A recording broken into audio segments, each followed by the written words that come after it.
Assalamualaikum warahmatullahi wabarakatuh. Perkenalkan, nama saya Adika Saputra Lubis dengan NPM 23411097 dari kelas manajemen ekstensi. Pada kesempatan kali ini, saya akan menjelaskan perdagangan internasional antara Indonesia dengan Jepang. Kerjasama di bidang transportasi. Perdagangan internasional antara Indonesia dan Jepang, terutama di bidang transportasi, merupakan aspek penting dalam hubungan ekonomi kedua negara. Beberapa hal yang dapat mempengaruhi perkembangan perdagangan ini termasuk infrastruktur, kebijakan pemerintah, perkembangan ekonomi global, dan faktor-faktor lainnya. 1. Transportasi laut. Indonesia dan Jepang memiliki hubungan perdagangan laut yang signifikan.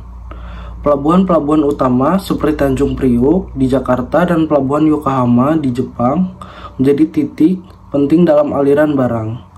Kemajuan dan kapasitas dan efisiensi pelabuhan dapat meningkatkan volume perdagangan antara kedua negara. 2. Transportasi udara. Penerbangan antara Indonesia dan Jepang terus berkembang.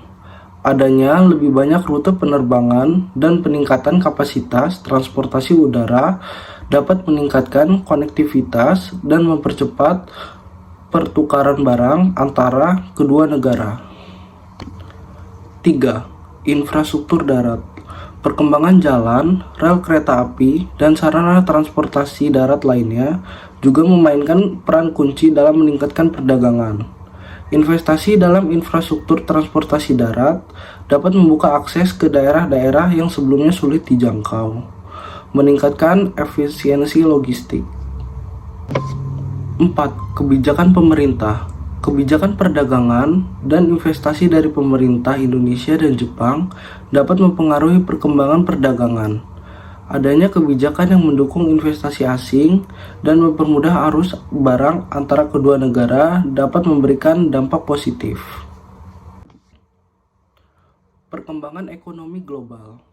Fluktuasi ekonomi global dapat mempengaruhi perdagangan internasional. Kondisi ekonomi yang stabil di kedua negara dapat mendukung pertumbuhan perdagangan, sementara ketidakpastian ekonomi global dapat menjadi tantangan. Selanjutnya, ada contoh kerjasama Indonesia dengan Jepang di bidang transportasi. Salah satu contoh kerjasama Indonesia dengan Jepang di bidang transportasi adalah proyek kereta cepat Jakarta-Surabaya yang melibatkan investasi dan teknologi dari perusahaan Jepang.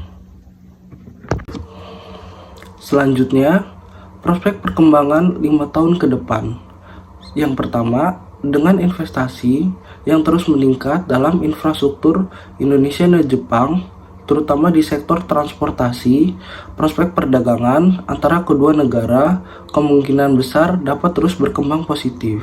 Yang kedua, kebijakan perdagangan dan investasi yang kondusif dari pemerintah kedua negara dapat memberikan insentif bagi perusahaan untuk berinvestasi dan melakukan perdagangan.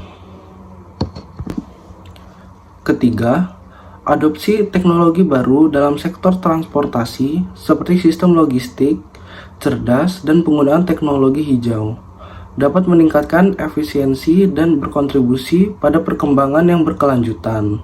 Yang keempat, peningkatan konektivitas dan kolaborasi dalam riset dan pengembangan di bidang transportasi menjadi faktor dalam meningkatkan hubungan ekonomi antara Indonesia dan Jepang.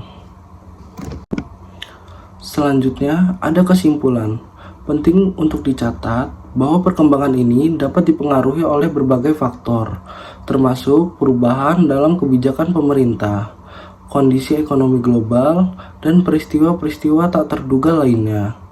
Sebuah analisis yang lebih mendalam dan pemantauan terus-menerus terhadap perkembangan ekonomi dan kebijakan dapat memberikan gambaran yang lebih akurat mengenai prospek perdagangan antara Indonesia dan Jepang dalam 5 tahun ke depan. Sekian dari saya terkait video kerjasama internasional antara Indonesia dan Jepang di bidang transportasi. Terima kasih.